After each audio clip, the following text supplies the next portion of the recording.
Jalen Jacoby is presented by Captain Morgan. It is Friday. He is Jalen Rose. I'm David Jacoby. We are Jalen Jacoby. What is it that we do, Jalen? We give the people what they want.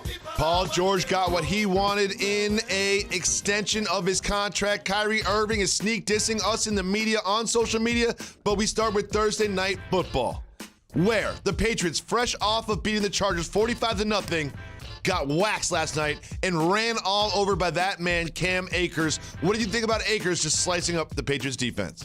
That his last name is Akers. There's a lot of greenery out there, and I know you remember the show. Green Acres is the place. Green Acres. To be.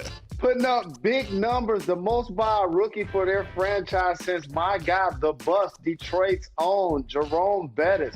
It was great to see them have that ball control and get a big-time win against the Pats. Jalen, we always talked about this year being an audition year for Cam Newton. He signed a one-year deal at a small number, basically putting his skills on display for the rest of the league, trying to get a new starting job at a different team, likely not the Patriots next season. However, he's been not performing that well. While he did beat the Chargers 45-0 last week, he only threw for 69 yards. Didn't look great last night at all. What do you think about Cam's year with the Patriots? I think there's a duality happening. So you can look at their record and be like, wow, I am kind of surprised that they have that many wins with so many people opting out, and we know about their challenges offensively and with their weapons. What about that time they got into the red zone and basically tried to run Cam right up the middle like 2 or 3 times? It just seems like they don't trust him as a passer. That's something that we've talked about on this show as well. And so this audition isn't going well, Jacoby. I think at some point you're going to have to give Stidham an opportunity to see what he has. You know that Cam was only going to be there 1 year anyway. If I'm Bill Belichick, I do something that I haven't done. I scout the league, and I actually get me a veteran quarterback. Did Dak Prescott sign in Dallas yet? Did that happen yet? No, he did not. Okay, so I believe, like you mentioned, this is Cam's only year with the Patriots. Sadly, it may be his final year until he proves himself again being a starting quarterback for a contending caliber team. He really has. His ability to throw the ball, as you've mentioned all season long, it just seems like he throws it into the ground, and he does it over and over again, and you saw it last night as well. He got benched for Jarrett Stidham. Jarrett Stidham took Cam Newton's position last night in the game. It's a tough season for Cam. Wish him the best moving forward, but I do not think he will move forward with the New England Patriots. Now, Jalen, you and I are about to move forward because there's a huge game in the AFC this weekend. You know I'm a die-easy Bills fan. You know I picked up the Bills this year. And you know I'm rooting for the Bills against the now not undefeated Steelers. Jalen, Bills, Steelers, what are you keying on for this one? You already know since Griselda start linking up with Benny the Butcher, West Side Gun, and my guy Boldy James. You know I'm 90 East to 94 all day, so I'm die easy with your Bills. Yes. But the Steelers are coming off of a loss. They had so many drop passes, the most in the NFL. Big Ben threw for over 50 times, and they only rushed the ball for less than 10 yards. They're going to have to get their balance back. I'm actually rolling with you, David Jacoby. I think the Bills at home with Stephon Diggs and Moss out of the backfield with Singletary, find a way to give the Steelers their second loss in consecutive weeks. We always talk about the Steelers' weapons, and they have Claypool and Washington and Johnson and Juju Smith-Schuster, but we don't talk about the drop passes. Look at the numbers, Jalen. It's very significant. It changes games and ends possessions with their drop passes. They have 31 drop passes. That's 10 more than second place. They had 7 drops on Monday against the football team that's called the football team. That is absolutely significant. You cannot blame Big Ben for that. I have the Bills winning this one and taking control of a higher seed in the AFC East playoff picture. But Jalen, that's not the only big game. This one's personal to me because me and you are close. And I know you care about your legacy, your namesake. The fact there are so many young athletes named Jalen, I know that each one of the Jalens has a piece of your heart, and mine too. And I really think the Eagles are doing a disservice by playing Jalen Hurts against the best defense in the NFL. please, Doug Peterson, do not put this man out to start at quarterback. We're going to have a show on Monday, Jalen. We're not going to be talking about how well he played. We're not. We're going to be showing him getting sacked, showing him getting intercepted, showing him getting hit. Why are they doing this to your namesake, Jalen Hurts? Here's a prop bet I want to give you going into the weekend. Who's going to have more passing yards, Hurt or Hill? Jacoby, you know you can't underestimate the power of Jalen's.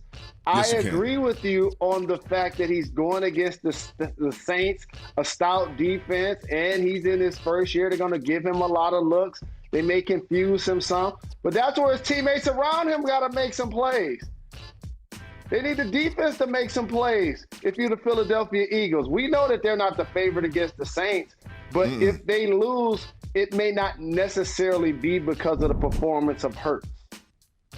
Well, here's what you're going to see. You're going to see a lot of the Saints defense running to their own end zone and taking pictures in front of that camera. You're going to see a lot of Jalen Hurts ending up on the ground after getting sacked. I'm very concerned about this. I think that they should not start Hurts. They should keep the veteran Carson Wentz in there, who can read defenses better, has more experience, and who you need to see prove himself against this defense. Do not put a rookie in his first starting job out in front of the Saints defense. We go shock the world. So you think on Monday's show, we're going to be celebrating an Eagles victory over the Saints? Is that what you think is going to happen on Monday's show? Is that what you really think is going to happen on Monday's show? I wouldn't bet on that. I'm just betting on Jalen's. I wouldn't bet on that, though. I know you love Jalen's, and I love Jalen's too, and that's why I think they should not start him. They should put him in a position to succeed. Well, Paul George has been put in a position to succeed in Los Angeles. I was surprised. They gave him a 5-year, $226 million maximum extension. He did not come off an MVP caliber season. He did not come off playoff P. He was pandemic P.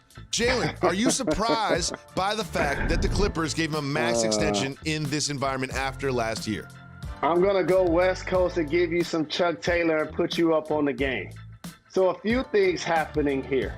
Number one, you don't want to go into a season where your two best players can both opt out after the year, especially after they just lost a 3-1 lead and got bounced out of the bubble. So if you can lock one of those guys up, you do it. Number two, do you know how much they gave up to get Paul George? Do you realize how much they gave up to get Paul George? You can't just allow him to walk after 2 seasons when you're giving up that many picks and that many players. But number 3 is the most important thing I want to point out. What's up? Kawhi Leonard's happiness and leverage. If you have Paul George under contract, that may be reason for Kawhi to want to stay, depending on how well or not so well they do in this year's playoffs. And if he doesn't go well and they don't feel like that they're a dynamic duo moving forward, you know what this deal gives the Clippers flexibility to do? Trade a top 15 player while he still has multiple years left on his contract. That's what happens. We just saw a swap with John Wall happening with Russell Westbrook. They both have big cap numbers. That's what happens after you play a year or two of these deals. It gives him the security to know that he's going to get his top dollar, but it gives them the flexibility and the leverage to either keep him or move him. Jalen, I have a question. They gave Paul George this max extension. Something tells me, and tell me if I'm reading too much into this, they also offered this to Kawhi Leonard. You wouldn't just offer this to George. You would also offer this to Kawhi, and somebody tells me that Kawhi was offered this and politely declined. Am I reading too much into this by saying that maybe Kawhi Leonard is not long for the Clippers? I think that you should look at it the way you look at Giannis' situation. And you make sure that you acknowledge it really is not going to be a game changer for Giannis to sign the deal this year versus next year. But if you're Paul George and you played the way you played in the bubble and you struggled in closeout games in Indiana, OKC, and the Clippers, you're not a finals MVP like Kawhi Leonard. You're not a regular season back-to-back MVP like Giannis. You take that bread. You take that bread. And that's exactly what he did. Well, good for Paul George. Now $226 million richer. Congratulations, Mr. George, and Clippers fans, because let's be honest, the Clippers franchise does not have a long history of winning and having star players on the roster, and they have that now with Paul George for the foreseeable future. Jalen, sometimes there's videos on the internet that we need to break down in detail. It's time for us to go to the table.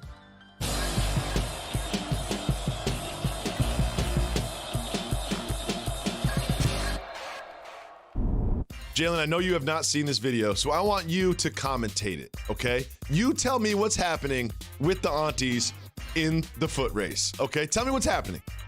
Well, first off, it's daytime, so it was some mimosas involved. You know what I mean? It's like, we're going to race this thing out. That's what we'll do. Some Bloody Marys, some eggs.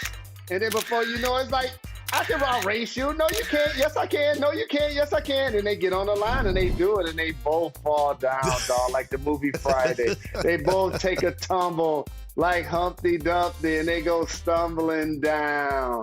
The video of the race is interesting, but I think what's more interesting is the conversation that led to the race. I really want to know what led to this event. Like, how long did they argue? Why did they even get up to race in the first place? She got her sneakers on. Like, did she change shoes? What event is this? What are they doing? Shout to those two, and shout to you for commentating it for us. Jalen, Kyrie Irving is getting cryptic on social media, and the Chiefs have a tough test against the Dolphins. We have that much more waiting for you. Stay tuned. You're watching Jalen and coming to you live from Pier 17 in the South Street, Seaport District of Manhattan, and brought to you by Chase. Welcome back to Jalen and Jacoby. Jalen, regrettably, we are handing you the wheel. You have control of the program. You decide what we discuss. It is time for Keep It Moving. Tang. If you want to discuss a topic, say hit the brakes. If not, me, you, and Method Man jump in the minivan and keep it moving. And we start with a cryptic message from Kyrie Irving on social media.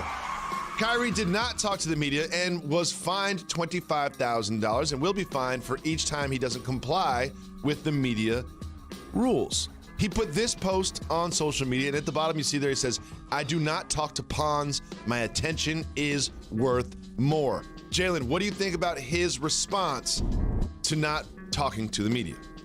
Well, the one thing about being a professional athlete, also an endorser of products, is you're going to be required, in theory, based on your job, to talk to the media and or do posts on social media to promote the things that you're being a part of.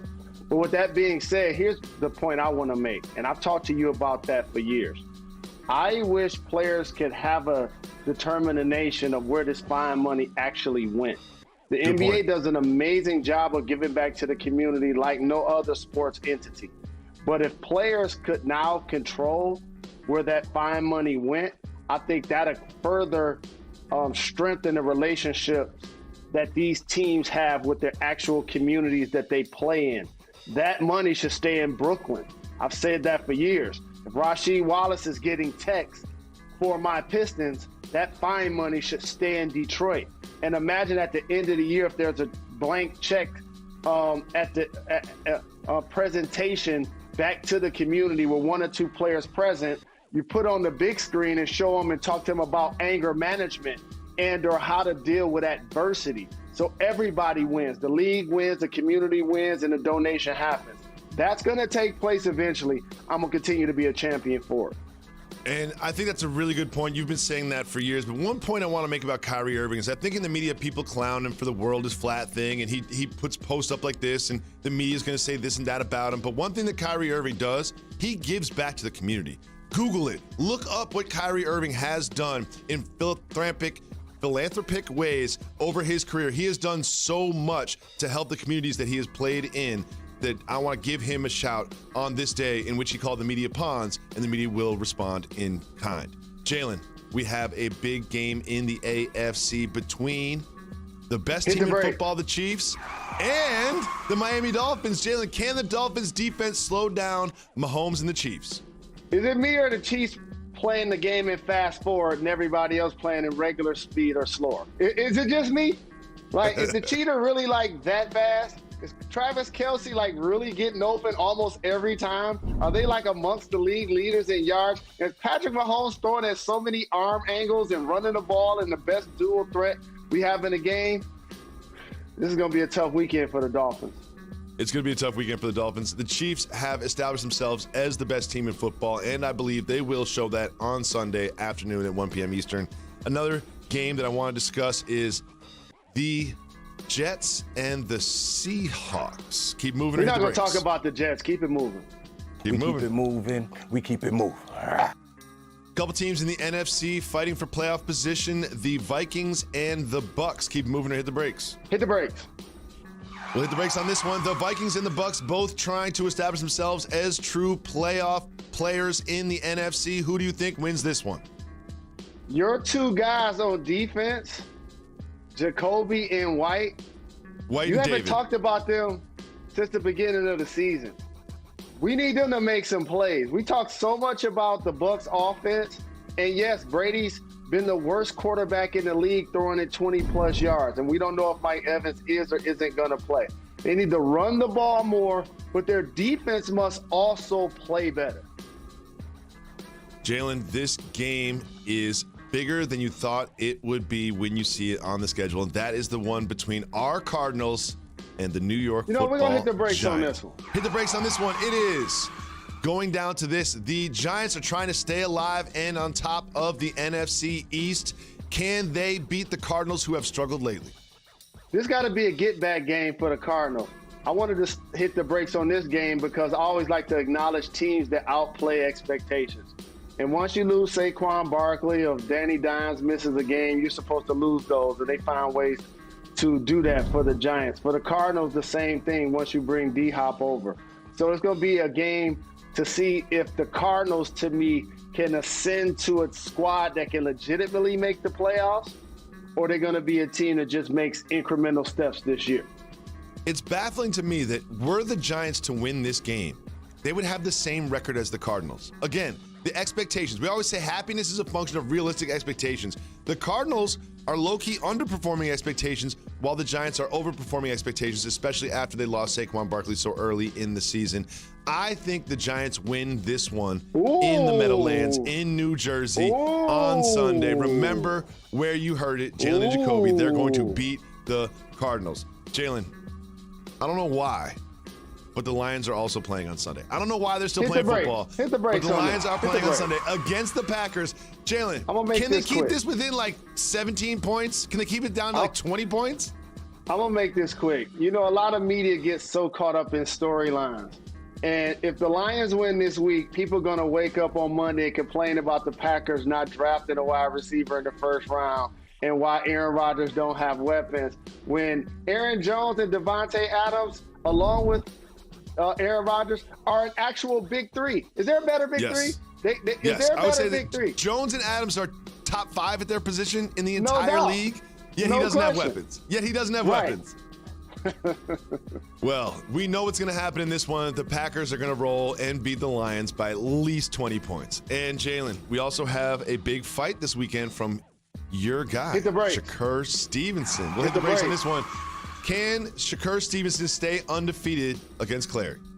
Yes, he can. Shout to the OG Jay Prince doing a terrific job of nurturing this young man who's a friend of the show. And like I told you when we brought him on, Jacoby, he's going to be that guy that's the face of boxing. He's going to be someone that continues to ascend. He reminds me of a modern day, you ready for this? Sugar Ray Leonard. That's who he reminds me of. Great. Jalen, there's also another huge game this weekend. You versus me in the Jalen and Jacoby Fantasy Football Playoffs. Michigan, Ohio State. Preview that and much more. Stay tuned. You're watching Jalen and Jacoby. NBA preseason action returns to ESPN tonight at 10:30. You can watch the Kings take on the Trailblazers and the start of the 2021 season in the NBA.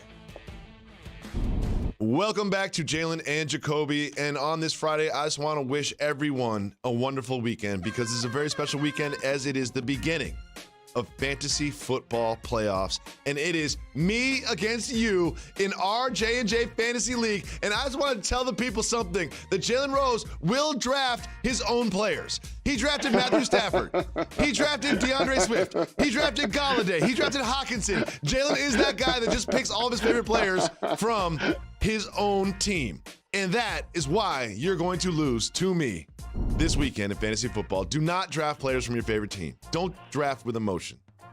I'm 6-7, look like you were 10-3, and watch my squad rise up and knock you out of the playoffs this week. And in my other league, just so you know, I made the JV playoffs, but I can't front. I've never been so proud of a team under 500. I really more haven't. victories? We're doing more victories now? I just want everyone to know that Jalen Rose pays 5 figures to play fantasy football in his other league. 5 figures. And one of us will be knocked out in the playoffs, and it is now time to turn our attention to one of the most famous knockouts in the history of film. And I just want to say an RIP to Tommy Tiny Lister, gentleman we know as Debo. Jalen, your remembrance and your thoughts about this great man. I love Tommy. I got a chance to run into him so many times on the West Coast and in our travels as entertainers and public figures. And the character Debo was who he was on screen, but off screen, he was an awesome man, and may he rest in peace. Prayers to his family and friends. We'll be back on Monday. Enjoy your weekend. Jalen Jacoby.